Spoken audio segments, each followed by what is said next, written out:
नौकायिताभ्यां गुरुभक्तिताभ्यां वैराग्य साम्राज्यदपूजनाभ्यां नमो नमः श्रीगुरुपादुकाभ्यां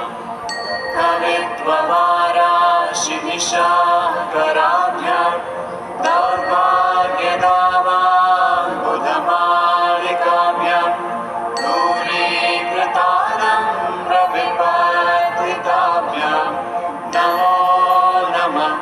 श्रीगुरुपादुकाभ्यां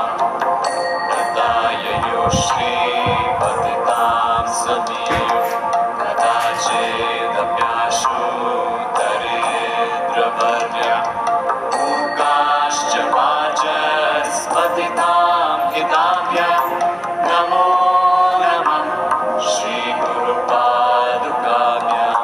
कालीकरीकाशपदाहृदाभ्यां नानाविमोहादिनिवारिकाभ्यां नमज्जनाभीष्टगतिप्रदाभ्यां नमो नमः